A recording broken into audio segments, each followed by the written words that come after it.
విజయనగరంలో రాజవంశీయులకు చెందినటువంటి ఎస్టేట్ భూముల రికార్డుల్ని తారుమారు చేసిన కేసులో ఓ తహసీల్దార్‌కి తాయిలం ఇచ్చేటువంటి పరిస్థితి కనిపిస్తుంది. ఎందుకంటే భూ యజమాని ఇప్పుడున్నటువంటి గోవా గవర్నర్ అశోక్ గజపతిరాజుకి ఎలాంటి సమాచారం ఇవ్వకుండా ఈ రికార్డులన్నీ కూడా మాయం చేయడం, అందులో ఒక ప్రభుత్వ అధికారే ముఖ్య పాత్ర పోషించినట్టుగా భావిస్తున్నారు.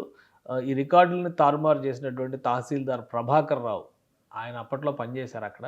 ఆయనకు సంబంధించినటువంటి సమాచారాన్ని తీస్తున్నారు. మొత్తం ఎంక్వైరీ చేస్తున్నారు.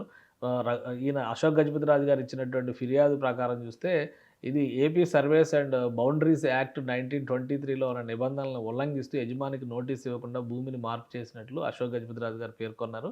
అలానే ఈ ఫిర్యాదుపై జిల్లా అధికారులు విచారణ జరిపి అక్రమాలు జరిగినట్టుగా నిర్ధారించారు.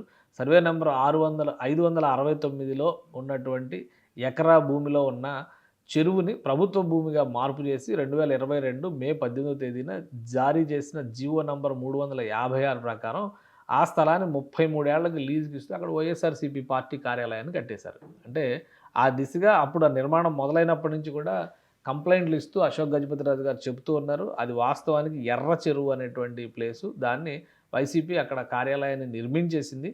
ఇప్పుడు రాజా సాహెబ్ ఆఫ్ విజయనగరం వారి పేరిన టౌన్ సర్వే రిజిస్టర్‌లో దీనికి సంబంధించినటువంటి భూమి రిజిస్టర్ అయి ఉన్నప్పటికీ కూడా దాన్ని పట్టించుకోకుండా మార్పు చేసినట్టుగా కంప్లెయింట్ చేస్తున్నారు. సో ఇవన్నీ కూడా ఆధారాలు వస్తున్నాయి కాబట్టి ఇప్పుడు అక్కడ వైసీపీ కార్యాలయాన్ని కూల్చేస్తారా? లేదా అసలు యజమాని ఎవరో నిర్ధారించి ఆ భవనాన్ని ఆయనకి హ్యాండ్ ఓవర్ చేస్తారా? ఏం జరగబోతుందనేది చూడాలి. కానీ అవకతవకలు జరిగినట్టుగా మాత్రం విచారణలో తేలిందని ప్రభుత్వ అధికారులు చెప్తున్నారు. నివేదికను త్వరలోనే ప్రభుత్వానికి పంపించబోతున్నారు.